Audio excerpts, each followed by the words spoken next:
এবার দেখো এখনো অনেকের ইংলিশ পোর্শনটা নিয়ে হচ্ছে ডাউট আছে, থাকছে। তো আমি আজকে আরেকবার ভালো করে ক্লিয়ার করার চেষ্টা করছি যে বাম পাশে লিখে রেখেছি WP KPSI English grammar, right সাইডে আছে মিসলেনিয়াস ইংলিশ গ্রামার। প্রথমে তা বলে দিই যে ইংলিশ গ্রামার পার্ট মানে শুধু আজকে গ্রামার পার্ট নিয়ে কথা বলবো। যে ডব্লিউপিএসআই ইংলিশ গ্রামার কত নম্বর থাকবে সেটা কোনোদিনই মেনশন করা নেই, থাকে না, ছিল না, থাকবেও না। কিন্তু মিসলেনিয়াস ইংলিশ গ্রামার যে পার্ট এখানেও মেনশন করা নেই, কিন্তু জানো যে এখানে 50 নম্বর থাকবে টোটাল 50 মার্কসের, এখানে হচ্ছে টোটাল 150 মার্কস। তাহলে গ্রামার পার্ট যেটা সেটা আগে কিন্তু 10 নম্বর থাকতো, এখন বর্তমানে 20 নম্বর দেওয়া হয়েছে ডব্লিউপিএসআই বা কেপিএসআই। সেটা ভবিষ্যৎকালে পরিবর্তন হবে কি হবে না সেটা কেউ জানে না। ঠিক আছে, 10 নম্বরও দিতে পারে, 15 নম্বর দিতে পারে, 20 নম্বরও দিতে পারে। কিন্তু মিসলেনিয়াসে এটা ধরে রাখো যে মিসলেনিয়াসে যে 30 মার্কস থাকে গ্রামার, ওটা 30 মার্কসই থাকবে, চেঞ্জ হবে না। ঠিক আছে, চেঞ্জ হবে না, 30 মার্কসই ছিল, মানে ওটাই 30 মার্কসই থাকবে। এবার ডব্লিউপিকিপির ক্ষেত্রে হচ্ছে গন্ডগোল হতে পারে, আগে 10 নম্বর দিত, লাস্ট দুবার 20 নম্বর দিয়েছে, আবার 10 নম্বর দিতে পারে বা 15 নম্বর দিতে পারে। আর আরো একটা যে ব্যাপার হচ্ছে যে কোন কোন জিনিসগুলো টপিক গুলোকে পড়বো। ডব্লিউপি বা কেপিএসআই এর ক্ষেত্রে কোনোবারই মানে যখন 10 নম্বর থাকতো তখন ইডিয়াম ফ্রেজ 5টা সেন্টেন্স লিখতে দেওয়া থাকতো, সিনোনিম অ্যান্টোনিম 5টা লিখতে দেওয়া হতো, মানে 5 5 10 নম্বর। এই ছিল গ্রামার পোর্শন। লাস্ট দুবার 20 নম্বর করে দেওয়া হয়েছিল এবং সেখানে ইডিয়াম ফ্রেজ দেওয়া হয়নি, একবার দেওয়া হয়েছিল হোমোনিম, হোমোনিম দিয়ে সেন্টেন্স তৈরি করা। তারপরে সিনোনিম অ্যান্টোনিম দেওয়া হয়নি, ভয়েস চেঞ্জ করতে দেওয়া হয়েছিল একবার। তারপরে একবার দিয়েছিল ওয়ান ওয়ার্ড সাবস্টিটিউশন। তারপরে ছিল তোমার বিভিন্ন অ্যানিম্যাল বা তাদের সাউন্ড, তারপরে বেবি নেম, এরকম টাইপের। তাই এটা কিন্তু ফিক্স নয় গ্রামার পার্ট যে প্রিভিয়াস ইয়ারে এই ছিল তার মানেও কারেন্ট ইয়ার বা সামনে নেক্সট ইয়ার এটাই আসবে, এটা কিন্তু ফিক্স নয়, সেটা মাথায় ভালো করে ঢুকিয়ে নাও ডব্লিউপিএসআই কেপিএসআই ক্যান্ডিডেট। অর্থাৎ গ্রামারের পার্টের মধ্যে যা যা আছে মানে ইডিয়াম ফ্রেজ দিয়ে সেন্টেন্স তৈরি করা, সিনোনিম অ্যান্টোনিম, তারপরে হচ্ছে ভয়েস চেঞ্জ, নারেশন চেঞ্জ হতে পারে, ভয়েস চেঞ্জ এর আগেবার দিয়েছিল বা নারেশন চেঞ্জ দিতে পারে। তারপর যে সিঙ্গুলার নাম্বার মানে যে সিঙ্গুলার প্লুরাল এটা একবারও দেয়নি, দিতেই পারে এবার। তাহলে তোমাকে ওই বাচ্চাদের মধ্যে শুধু ইয়েস যোগ করে সেরকম সিঙ্গুলার প্লুরাল দেবে না। ঠিক আছে, অবশ্যই একটু স্ট্যান্ডার্ড মানেরই দেওয়া হবে। সিঙ্গুলার প্লুরালও কিন্তু হার্ড আছে, স্ট্যান্ডার্ড আছে, এটা এটা জেনে রাখবে। জেন্ডার, জেন্ডারও তাই, জেন্ডার হয়তো চেঞ্জ দিল। তারপর হচ্ছে স্পেলিং টেস্ট, স্পেলিং টেস্টটাও কোনোবার এখনো পর্যন্ত দেয়নি। ঠিক আছে, হয়তো তোমাকে ভুল বানান লিখে দেওয়া থাকলো, সেটাকে বললো যে ঠিক করে শুদ্ধভাবে লিখতে হবে, থাকতে পারে। ওয়ান ওয়ার্ড সাবস্টিটিউশন অলরেডি একবার ডব্লিউপিএসআই মেন্সে দিয়ে দিয়েছে।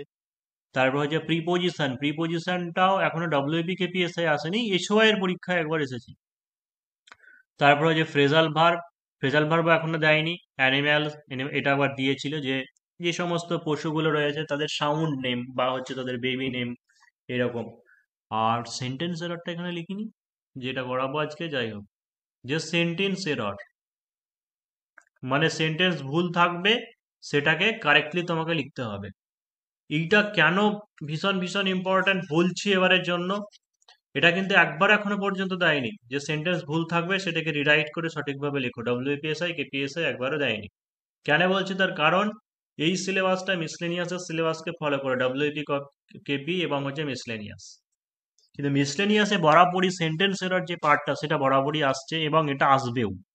সেন্টেন্স এরর যে 5খানা বা 7টা দিয়ে দেয়, যে কোনো 5টা করতে হয় বা 5টাই থাকতে পারে, যে রিরাইট করে লিখতে বলা হয়। এখানে আবার 2 নম্বর করে দেয়। ঠিক আছে, এখানে 3টে পার্ট থাকে, 5টা করে লিখতে হবে তোমাকে, 10 10 10।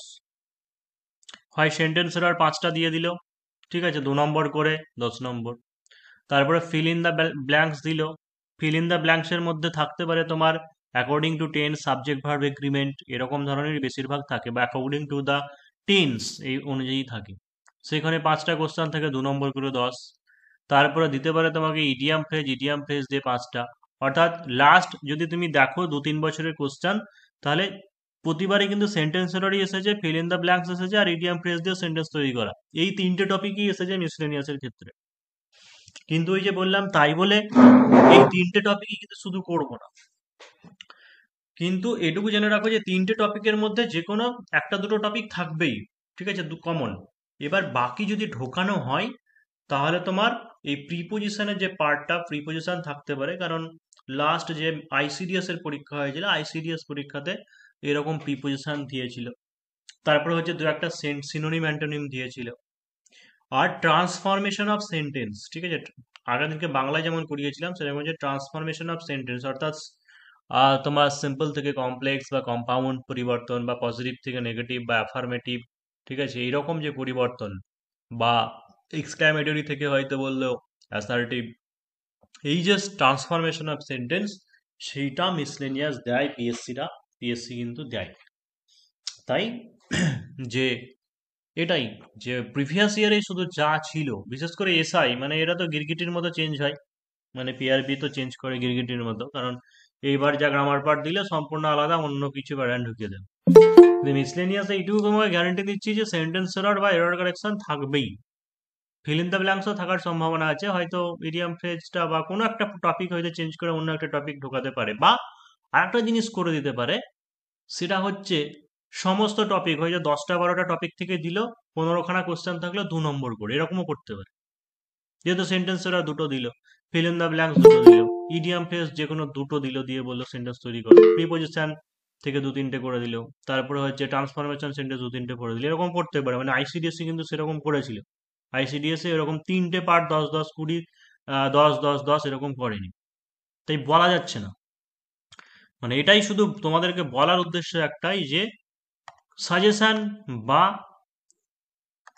কমন বলে কিছু হয় না কম্পিটিটিভ লাইনে, বা হবে না।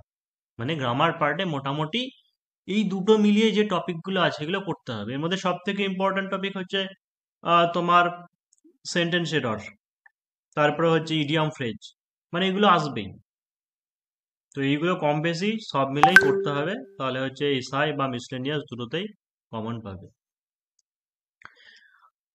এবার সেন্টেন্স এরর জিনিসটা কি বা কেমন ভাবে লিখতে হবে সেটা আজকে আমি আলোচনা করছি। এর পরের দিন থেকে সেন্টেন্স এরর শিখতে গেলে কি করতে হবে, তোমাকে পার্টস অফ স্পিচের ধারণাটা কমপ্লিট রাখতে হবে, ক্লিয়ার রাখতে হবে। তো সেটা আমি পরপর আলোচনা করব, নাউন প্রোনাউন ভার্ব অ্যাডজেক্টিভ ওই অনুযায়ী করব, কিন্তু আজকে জাস্ট কয়েকটা সেন্টেন্স এবং অ্যাকর্ডিং মানে শুধু রুলস গুলো বলে দেবো এবং সেই সঙ্গে করাচ্ছি। যে ফার্স্ট সেন্টেন্স যেটা আছে, যে I have seen him yesterday, তোমাকে কোশ্চেনটা কি বলতে পারে, যে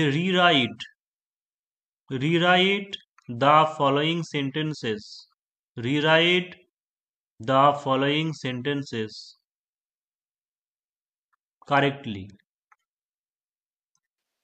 মানে হচ্ছে যে নিচের যে বাক্যগুলো আছে সেই বাক্যগুলোকে কারেক্টলি সঠিকভাবে আবার লিখতে হবে।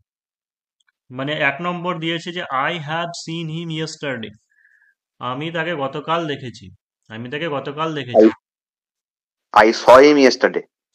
হ্যাঁ, I তখন saw দেখো him যে yesterday. ইয়েস্টারডে যখন বলা আছে গতকাল, মানে গতকাল বলা মানেই কি হচ্ছে সিম্পল পাস্ট, ঠিক আছে, গতকাল বলা মানে সিম্পল পাস্ট। তাই এখানে যে ভুল, সেই ভুলটা কি, সেটা হচ্ছে টেন্সগত ভুল, ঠিক আছে, কালগত ভুল, অর্থাৎ টেন্সের ভুল আছে। তাই সেন্টেন্স এরর শিখতে গেলে তোমাকে 1 নম্বরে যে টেন্সটাকে খুব ভালো করে জানতে হবে, টেন্সের ভুল থাকে অনেক সময়, নাউনের ভুল থাকে, নাউন, তারপরে হচ্ছে ভার্ব, প্রোনাউন, ভার্ব, অ্যাডভার্ব, এই সমস্তই থাকে, মানে পুরো পার্টস অফ স্পিচ, যেটা পার্টস অফ স্পিচটাকে ভালো করে শিখতে হবে, সেই সঙ্গে হচ্ছে টেন্সের নিয়মটাকে খুব ভালো করে শিখতে হবে। তো এটা হচ্ছে টেন্সের ভুল, যে ইয়েস্টারডে থাকা মানে হচ্ছে সিম্পল পাস্টে হবে। তাই আমি তাকে গতকাল দেখেছিলাম মানে হচ্ছে আই স হিম ইয়েস্টারডে। তাহলে যেটা তোমার কনস্টেবলের ক্ষেত্রে যে 10 নম্বর থাকবে, সেখানে সিনোনিম এরকম থাকতে পারে, সেখানে তোমাকে জাস্ট কি দেবে, যে ABCD 4টে পার্ট থাকবে, যে পার্টে এরর থাকবে সেই পার্টে তোমাকে কি করতে হবে, গোল করতে হবে, সেই পার্টটাতে তোমাকে গোল করতে হবে। আর এইখানে তোমাকে কি লিখতে হবে, পুরো সেন্টেন্সটা তোমাকে লিখতে হবে, এটাই হচ্ছে পার্থক্য। নেক্সট 2 নম্বর কি দেওয়া আছে, যে hardly had he left the house then it began to rain, hardly had he left the house then it began to rain. So then Hardly সাথে হয়ে হয়। হ্যাঁ, তাহলে যে স্কার্সলি বা হার্ডলি, এটা যদি থাকে তাহলে হার্ডলির পরে কি হচ্ছে, when হয়, hardly when হয়। তো হচ্ছে hardly had he left the house when it began to rain।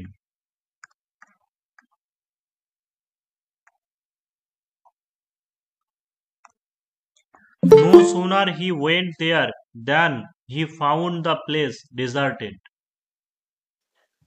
No sooner তো দেখো হার্ডলির পরে হোয়েন হয়, নো সুনার পরে দ্যান হয়, তাহলে এখানে এই দুটো তো ঠিক আছে, নো সুনার দ্যানই দেওয়া আছে। তো নো সুনার দিয়ে যদি পড়ো তাহলে একটা জিনিস মনে রাখতে হবে যে নো সুনার বসলে পরে সাবজেক্টের আগে কি হয়, ভার্ব বসে, অক্সিলারি ভার্বটা আগে বসে, ঠিক আছে। আর একটা জিনিস কি হচ্ছে, হ্যাড বসবে, যে no sooner had, no sooner had he, আর হ্যাড হি করছে তার মানে কি হচ্ছে, ভার্বের পাস্ট পার্টিসিপল বসবে, তাই গন হবে। তাই no sooner had he gone there, had he gone there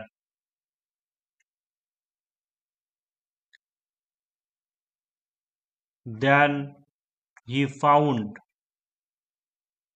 the place deserted। Sir এটা নো শোনার ডিড করা যায় না? এটাই বলছি যে নো সোনার এক হচ্ছে, যদি হ্যাড যদি করো তাহলে যে no sooner had he gone দেয়ার, ঠিক আছে, হি ফাউন্ডেড, এটা করতে পারো। আর একটা জিনিস হচ্ছে যে এরকমও থাকতে পারে, সেটা ভুল নয়, যদি নো সোনার ডিড তুমি করতে পারো, ঠিক আছে। আর ডিড যদি থাকে তাহলে কি করবে, ওয়েন্ট নো গো সোনার করতে হবে। ডিড হি, কি করবে, no sooner did he go there, went go. অর্থাৎ ডিড দেওয়া আছে মানে পাস দেওয়া আছে, তাই ডিডও করা যাবে, ঠিক আছে। স্যার গো না গোস?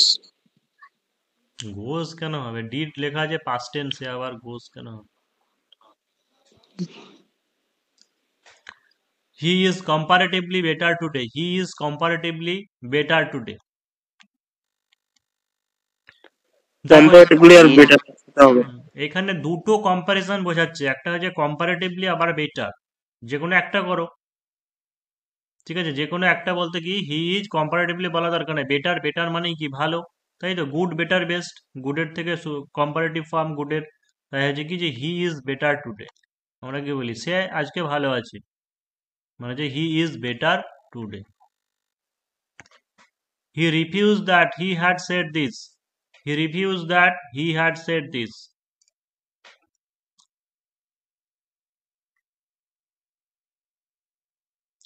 RUFESE, রিফিউজ, রিফিউজের বাংলা মানে কি, প্রত্যাখ্যান করা। আর Deny হবে তাহলে। মানে হচ্ছে অস্বীকার করা, ঠিক আছে। পার্থক্য কি, প্রত্যাখ্যান প্রতি, মানে কেউ কাউকে কোনো জিনিস কিছু চাইবে বা কিছু দিতে বলবে, সাহায্য করতে বলবে, সে করবে না, সেটা হচ্ছে প্রত্যাখ্যান করা, প্রত্যাখ্যান। আর অস্বীকার করা মানে কি, যে কোনো কিছু কথা বলা বা কিছু বলেছিলে কথা, সেই বা কাজ করেছিলে, সেই কাজটা সে বলছে অস্বীকার করছে, মানে বলছে না আমি করিনি, এটাকে বলা হয় যে ডিনাই। তাই বলছে যে হি refuse that he had said this, মানে সে এটা বলেছিল সেটা সে অস্বীকার করছে, প্রত্যাখ্যান করছে হবে না, কি হবে, যে he denied, he denied that he had said this.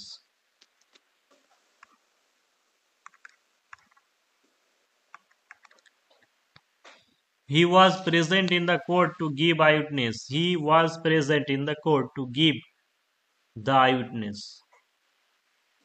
সে উপস্থিত ছিল আদালতে, টু গিভ উইটনেস মানে হচ্ছে প্রত্যক্ষদর্শী দিতে, বা তার প্রমাণ সাক্ষ্য দিতে। তাহলে দেখো সে কথাটা বলেছে এখানে, he was present in the court, সে কোর্টে ছিল, টু গিভ কি হবে, হিজ আই উইটনেস, তাই তো, হিজ উইটনেস মানে তার, হি যেটা দেওয়া আছে হিজ তার, এই হি এর তোমাকে এখানে প্রোনাউনটা বসাতে হবে, যে he was present in the court to give his, তার, তার সাক্ষ্য দিতে, to give his witness. I recollected the incident after I handed over my statement. I recollected the incident after I handed over my statement. Recollect মানে হচ্ছে কি, যে আবার পুনরায় রিমেম্বার। সংগ্রহ করেছিলাম, ঠিক আছে। Recollected the incident after I handed over my statement, অর্থাৎ আমার স্টেটমেন্টকে হ্যান্ডেড ওভার মানে হস্তান্তর করার পরে আমি ঘটনাটা আবার মনে স্মরণ করেছিলাম, বা রিকালেক্টেড বলছে মানে পুনরায় আবার সংগ্রহ করেছি। যখন পাস্টের দুটো ঘটনা হয়, যেটা আগে ঘটে সেটা কি হয়?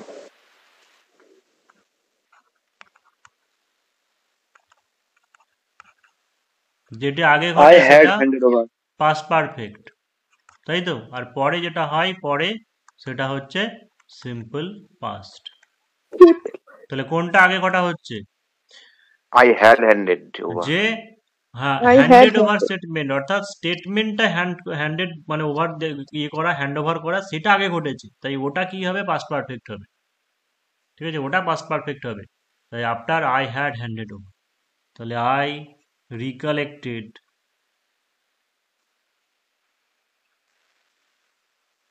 the incident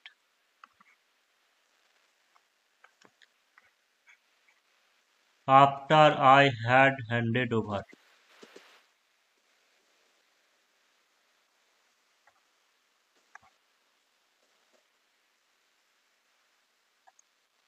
Satyajit Ray was one of the greatest film director of the world.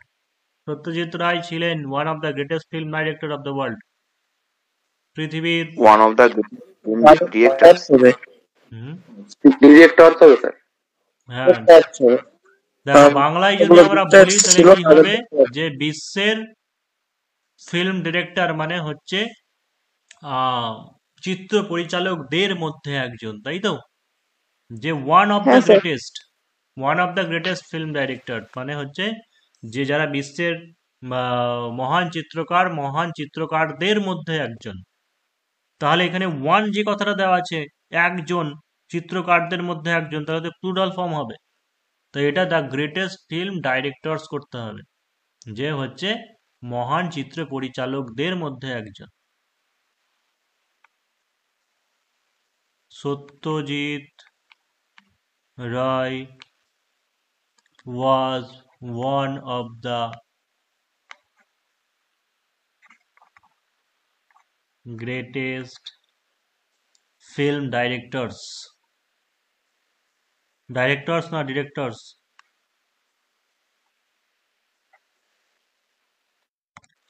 Director. To transport goods by sea is cheaper than land. To transport goods by sea is cheaper than land.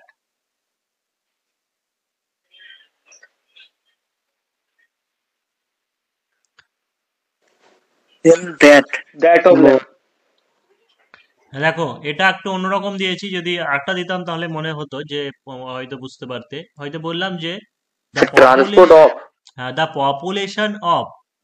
population of Bombay is greater than Kolkata, ঠিক আছে। আর একটা sentence বলছি এখানে, যে the population of Bombay is greater than Kolkata. তাহলে দেখো মানেটাকে বোঝার চেষ্টা করো। পপুলেশন মানে জনসংখ্যা, অফ বোম্বে মানে বোম্বে জনসংখ্যা হয় গ্রেটার বেশি দেন কলকাতার তুলনায়। বাংলার মনে হচ্ছে তো ঠিকই আছে কিন্তু ঠিক নেই। এটাকে বলা হয় পপুলেশন অফ বোম্বে, মানে এই জায়গাটা হচ্ছে বোম্বের জনসংখ্যা, মানে কম্পারিজন যেটা হবে সেটা বোম্বের জনসংখ্যার সঙ্গে কলকাতার জনসংখ্যার তুলনা হবে। হ্যাঁ, তাই কি হবে, যখন এটাকে কি বলা হয়, যে বিশেষ্য মানে কি, যে পপুলেশন জনসংখ্যা এটা একটা নাউন, বোম্বে এটা একটা হচ্ছে নাউন, মানে দা পপুলেশন অফ বোম্বে মানে হচ্ছে বোম্বের জনসংখ্যা। তাই বোম্বের জনসংখ্যার সঙ্গে কলকাতার জনসংখ্যার হবে। তাই শুদ্ধ বাংলাটাও যদি বাংলায় বলি আমরা, তাহলে বলবো যে কলকাতার জনসংখ্যার তুলনায় বোম্বের জনসংখ্যা বেশি। সেই জন্য ইংরেজিতে কি হচ্ছে, the population of Bombay is greater than that of Kolkata. ঠিক আছে, শুধু দ্যান দিলে হবে না, যে দ্যান দ্যাট অফ। তাই এখানে কি বলেছে, যে to transport goods by sea, অর্থাৎ সমুদ্র পথে মালপত্র পরিবহন, সমুদ্র পথে মালপত্র পরিবহন ইজ চিপার, সস্তা, স্থলপথের তুলনায়, মানে স্থলপথের পরিবহনের তুলনায়, স্থলপথের পরিবহনের তুলনায়। তাই to transport goods by sea is cheaper than that of land.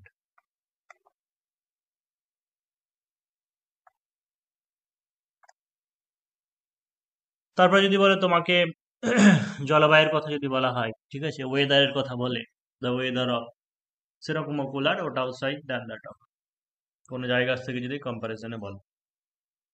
My best friend and advisor have made this suggestion.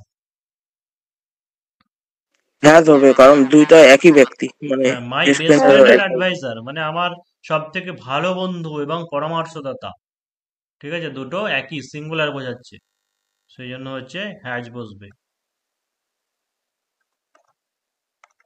My best friend and advisor has made this suggestion.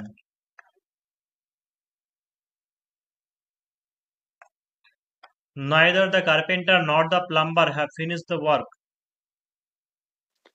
এটা হ্যাজ হবে। এখানে নাইদার নট থাকলে singular হয়। Neither not থেকে singular নরের পর হ্যাঁ হতে এখানে স্যার নরের পর সাবজেক্ট অনুযায়ী হবে।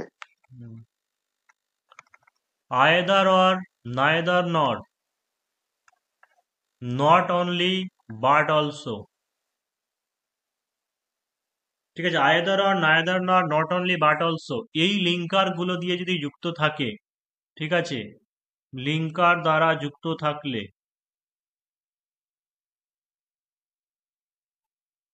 সেকেন্ড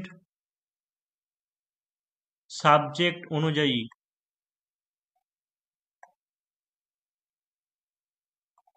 ভার্ব হয়।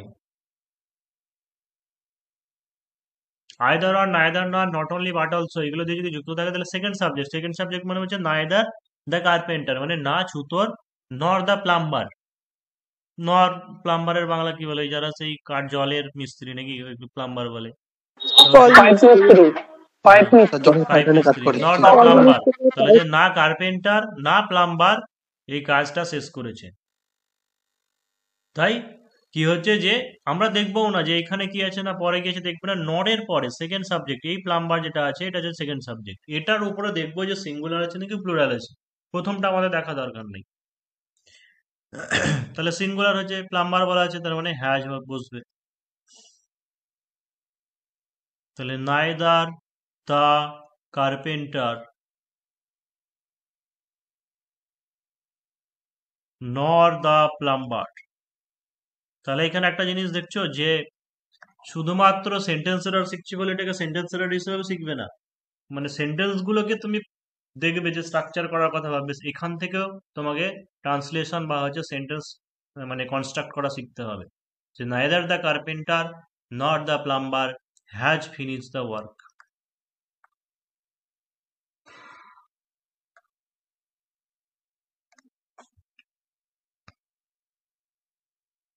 It has been unbearable hot for the last 2 months. It has been unbearable hot for the last 2 months. এখানে কি হবে, এটা অ্যাডভার্ব বসবে, যে আনবিয়ারেবলি মানে হচ্ছে লাস্ট 2 মাস ধরে কি হয়েছে, অসহনীয়, মানে